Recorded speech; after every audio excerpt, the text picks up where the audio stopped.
In the summer of 2011, Elias Cole and his wife Marissa set out into the Rowan Highlands of Appalachia for what was meant to be a weekend escape.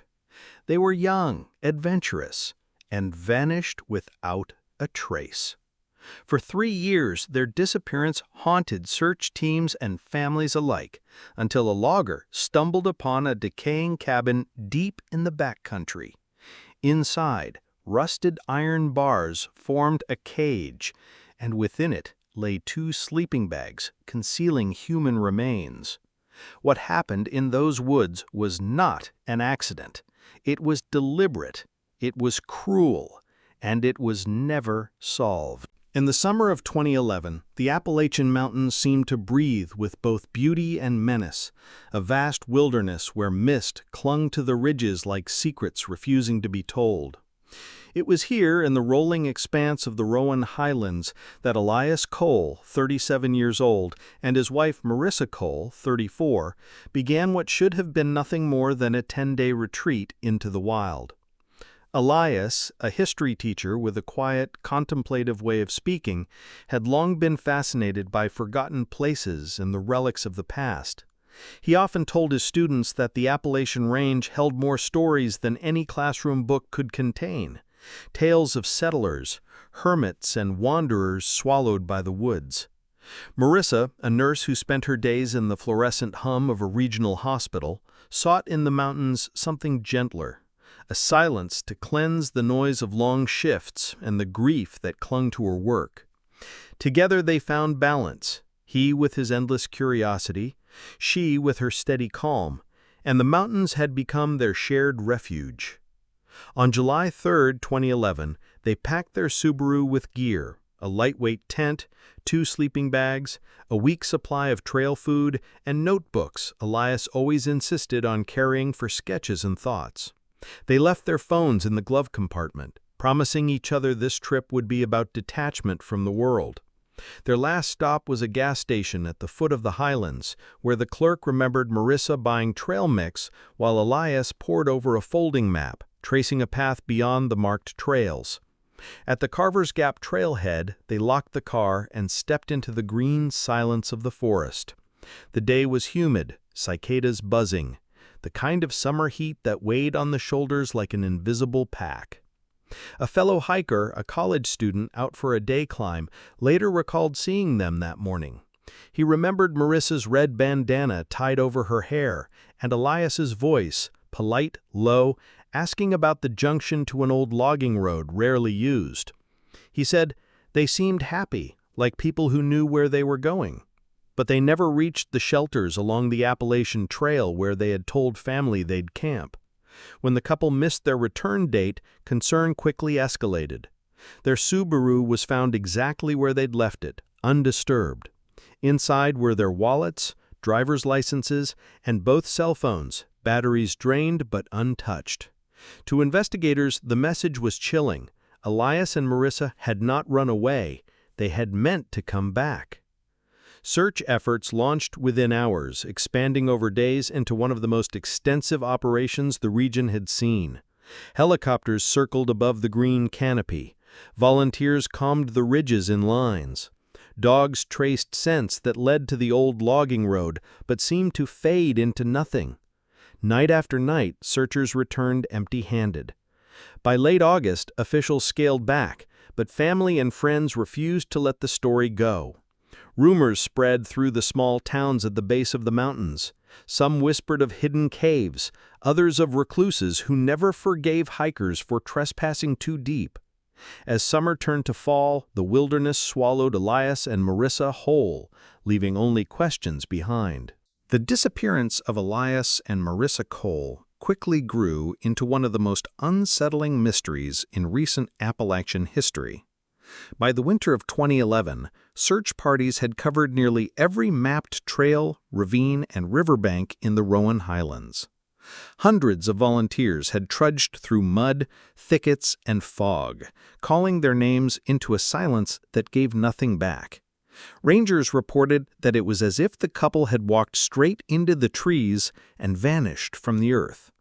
This baffling absence fed countless theories, each darker than the last, and the longer time passed, the more those theories twisted into folklore. The first explanation to circulate was the simplest: an accident. The mountains were notorious for sudden weather shifts, cliffs hidden by undergrowth, and sinkholes that seemed to swallow sound itself. Locals said it was possible that Elias and Marissa had slipped into a crevice or cave system, their bodies hidden from both aerial sweeps and ground patrols. Searchers had rappelled into several deep chasms, finding only moss, water, and silence. But no torn clothing, no bones, not even the faint chemical trace of decay. Rangers began to doubt the accident theory, though it was the least terrifying of the possibilities. Another suggestion was wildlife. Black bears roamed the highlands, and though attacks were rare, there were cases of hikers mauled when they strayed too close to cubs. But bears, when they killed, left signs: scattered belongings, claw marks, the unmistakable violence of a predator. The Coles' carefully packed campsite had never been located, and nothing belonging to them had surfaced. A predator explanation offered little comfort. Some believed the couple had chosen to disappear willingly. Elias, with his love of history and fascination with survival tales, might have convinced Marissa to step away from society and live off the land. Investigators examined this theory carefully, but it quickly collapsed under scrutiny. Elias and Marissa had left their wallets and IDs in the car, along with credit cards and most of their food. They had steady jobs, close family ties, and no signs of debt or crisis. They weren't running from anything, Marissa's sister told reporters. They were running toward the mountains, but only for a vacation. They would never have left us behind. That left the most unsettling explanation: human foul play. The old trails of the Rowan Highlands threaded through private land, abandoned logging routes, and crumbling homesteads. Locals told investigators about a man who lived alone in a collapsing shack, a figure who appeared and vanished along the timber roads. Some called him a hermit. Others claimed he was a former logger embittered by hikers trespassing too close to his land. Search teams scouted known cabins, but found only ruins: chimneys without roofs, tin shacks rusting back into the soil. Still, stories persisted of strange noises: the metallic clatter of chains, the faint hammering of tools echoing through the fog at night. Search dogs picked up fleeting scents, strong one moment, gone the next, as if whatever trail they followed ended abruptly in the air. By the end of 2012, the official search had slowed to the pace of paperwork and cold files. What had begun as a missing persons case began to curdle into legend, one whispered with unease in nearby towns. The woods themselves seemed to grow heavier with it, as if the silence was not empty at all, but waiting. And through it all, Elias and Marissa remained lost, their absence forming a hollow in the landscape no map could chart. 3 summers passed before the mountains gave up their first real clue. It was late August of 2014, a season when the Appalachians wore a heavy green cloak, when storms brewed in the afternoons and lightning split the ridgelines. That was when Earl Whitaker, a 52-year-old logger with a weathered face and calloused hands, was sent to clear fallen timber along an old service road that wound far beyond any marked hiking trail. Earl had worked the woods his whole life and knew when a place felt wrong. He said later that the air seemed too still, like the trees were holding their breath. His chainsaw sputtered and groaned as he cut through a downed oak, and in the silence that followed, he caught sight of something, half hidden behind a curtain of ivy and blackberry bramble. The outline of a shack, sagging and gray, the kind of structure long forgotten on county maps. Earl pushed closer, brambles tearing at his jeans, until he stood before what had once been a hunting cabin. Its windows were black voids, its door hanging crooked on a rust-bitten hinge. But it wasn't the cabin that froze him in place. It was the thing standing just behind it, squatting in the shadows like some obscene monument. An iron cage, 8 feet long, 4 feet wide, tall enough for a person to stand inside, its bars eaten through with rust. Heavy chains hung from its corners, and a padlock the size of Earl's fist dangled uselessly from a loop of corroded metal. For a long moment, Earl thought it must have been some kind of trap, maybe for animals. But then he saw the shapes within. 2 long bundles wrapped in faded, filthy sleeping bags, curled against the bars as if huddling for warmth. The smell reached him next, faint but unmistakable, the dry, sweet reek of decay that clung to old soil. Earl staggered back, bile rising, and fumbled for his phone with trembling hands. His call to the sheriff's office was nearly incoherent, but the urgency in his voice brought deputies and state investigators racing up the logging road within hours. They hacked through the undergrowth with machetes, pushed into the clearing, and confirmed Earl's nightmare. Inside the cage lay the skeletal remains of 2 people. Their bones were tangled in the remnants of sleeping bags, as if they had been laid down side by side, wrapped tight, and left behind like refuse.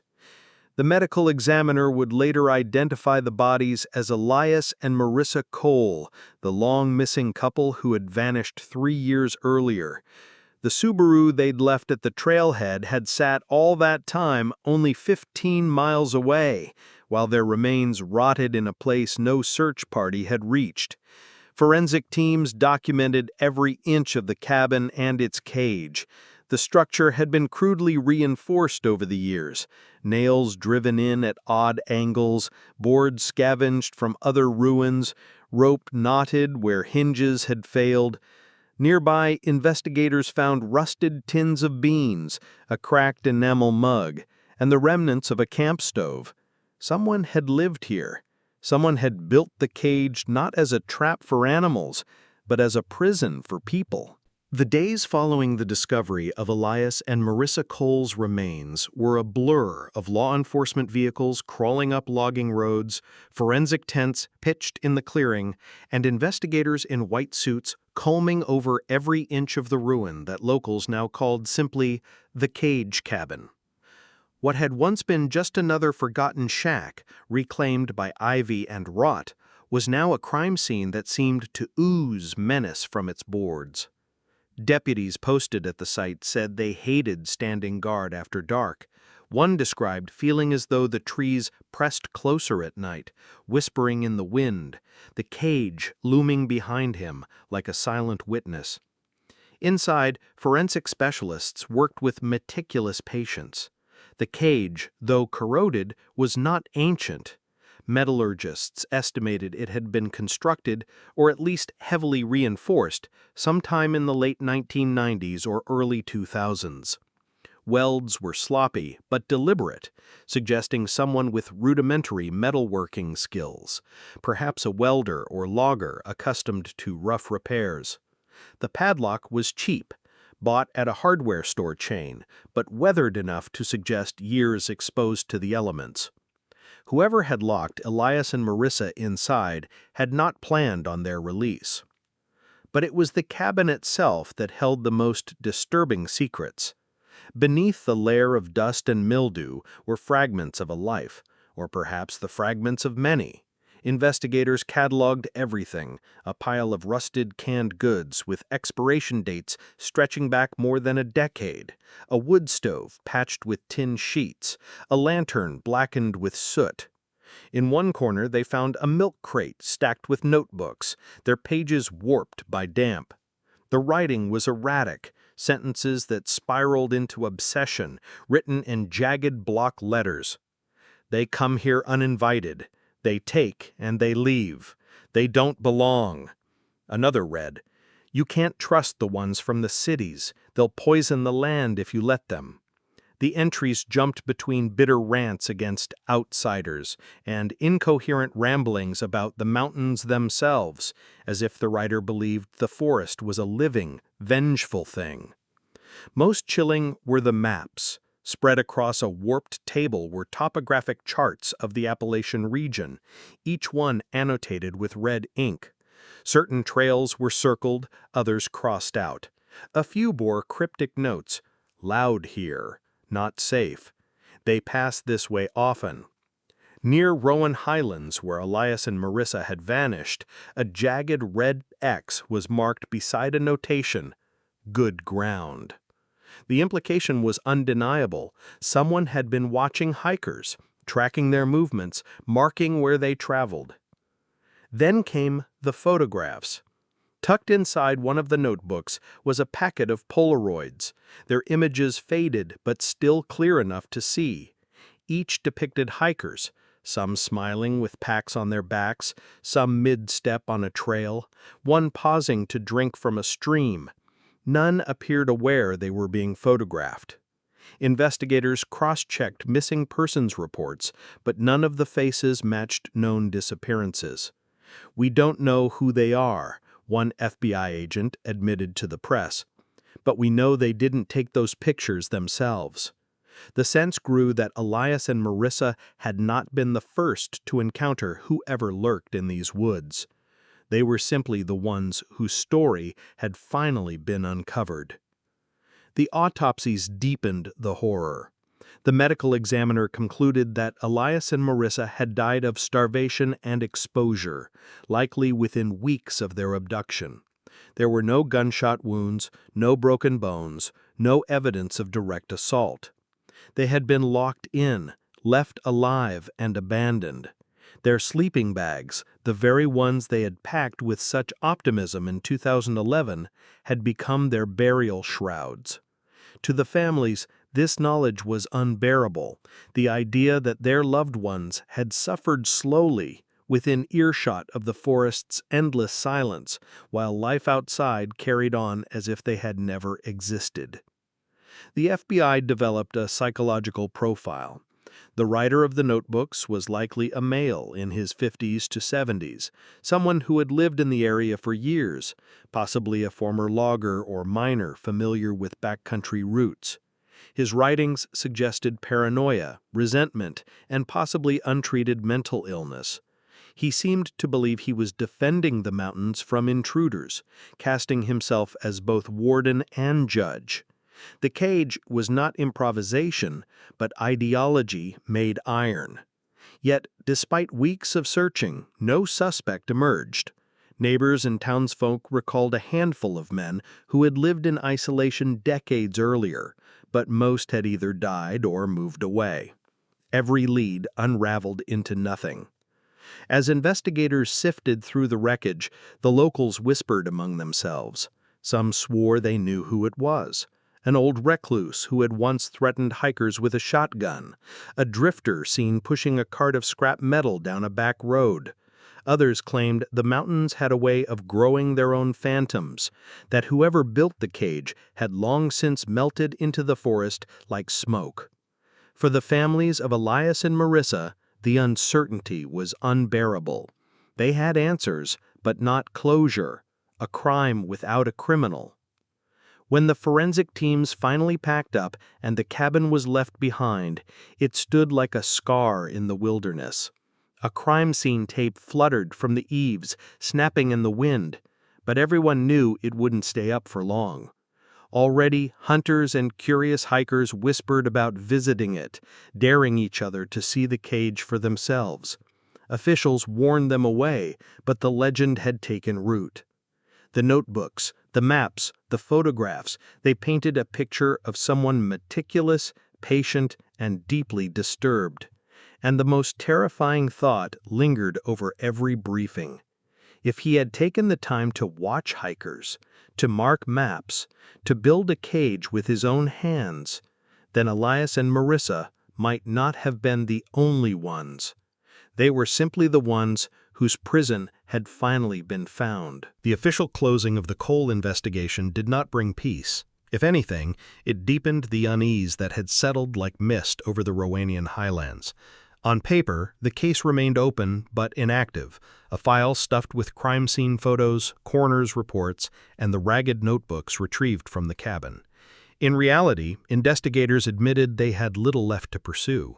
The man who had built the cage, if he was still alive, had vanished as completely as Elias and Marissa once had. For the families, the lack of a face, a name, or even a single confirmed suspect was a wound that refused to heal. Elias's parents moved out of North Carolina, unable to live in a place where every shadow in the tree line seemed to whisper their son's name. Marissa's sister became a quiet but relentless advocate, pushing for cold case funding, reminding anyone who would listen that the cage could not have appeared by itself. Someone had built it, someone had locked it, and someone had walked away. The cage cabin itself became a magnet for fear and fascination. Though law enforcement had boarded the windows and posted warning signs, word of its location spread through hushed conversations in bars and trailheads, through blurry photos uploaded to obscure forums. Adventurous hikers whispered about it in the same breath as ghost lights and witch legends, daring one another to go see the place where the Coles had taken their last breaths. Some returned with stories of strange noises in the trees, the echo of chains rattling, the sound of footsteps pacing just beyond the circle of flashlight beams. Others swore they found claw marks on the bars, though investigators insisted those were the result of rest and weathering. The rational explanation never stuck. The cage was no longer just evidence, it had become a relic of terror. Journalists descended in waves. Documentaries framed the case as a modern folk horror story, leaning on lingering shots of the cage swallowed by ivy, of Elias and Marissa's smiling faces, juxtaposed with the emptiness of the forest. Podcasts debated endlessly whether the Coles were the victims of a single disturbed hermit or part of something larger, a network of watchers who saw hikers as prey. Each retelling shifted the legend a little further from fact, until locals found themselves surrounded not only by questions, but by myth. The people of Rowan Mountain grew weary of outsiders arriving with cameras and tape recorders, asking about the ghost cage as though it were a roadside attraction. They reminded anyone who would listen that 2 young lives had ended there, and that no one had been held accountable. For law enforcement, the discovery sparked a ripple of dread. Investigators began quietly reviewing old cases, hikers who had gone missing over the last 3 decades, families who had vanished without a trace, campers whose remains were never located. Many files remained cold as the mountain streams that cut through the valleys. Had they all simply been accidents, swallowed by rivers and cliffs, or had some unseen hand guided them into traps like the Coles? The Polaroids found in the cabin suggested more victims than just 2, yet none of those faces were ever identified. Agents who had handled the notebooks admitted later that the writings in them still kept them awake. The voice in them was so sure of itself, so convinced of its righteousness, as though locking 2 people in a cage and walking away had been not cruelty, but purpose. The cabin eventually collapsed under the weight of time and weather. Heavy storms tore away its roof, ivy strangled the walls, and the forest began reclaiming the ground where the cage once stood. But the legend outlived the ruin. Locals still point to the ridge with unease, telling newcomers not to stray too far from the main trails. Hunters share stories of hearing laughter in the pines, though no one is there. Hikers talk of a presence that follows just out of sight, heavy footsteps that vanish when they turn. The cage, though rusted and broken, remained upright longer than the cabin itself, a skeleton of iron that refused to fall. Some said that was fitting. It had held death once, and death clung to it still. For the families, the legend was unbearable. To them, Elias and Marissa were not symbols of Appalachian folklore, but a brother, a daughter, a child yet unborn who had been stolen by cruelty. They spoke at vigils, reminding listeners that behind the myth were 2 people who had been denied their future. They were not ghosts, Marissa's sister said once at a gathering. They were alive, they laughed, they worked, they dreamed. Someone put them in that cage and left them there. Don't forget that. But as the years wore on, the public remembered the story more than the people. The Coles became shorthand for the dangers of the mountains, a campfire tale whispered in the glow of firelight. And so the story of Elias and Marissa Cole lingers, unfinished. No one has ever been charged. The notebooks rest in evidence boxes, their pages still damp with mildew, their words still crawling with paranoia. The Polaroids remain sealed, each face a mystery that may never be solved. Somewhere in the sweep of the Appalachian range, perhaps the builder of the cage died alone, his bones sinking into the same soil that claimed his victims. Or perhaps he still walks among the ridges, a figure glimpsed at the edge of the tree line, waiting. The mountains keep their secrets well, and for those who venture too deep, the silence of the forest is not always empty. Sometimes it listens, sometimes it remembers, and sometimes it does not let go.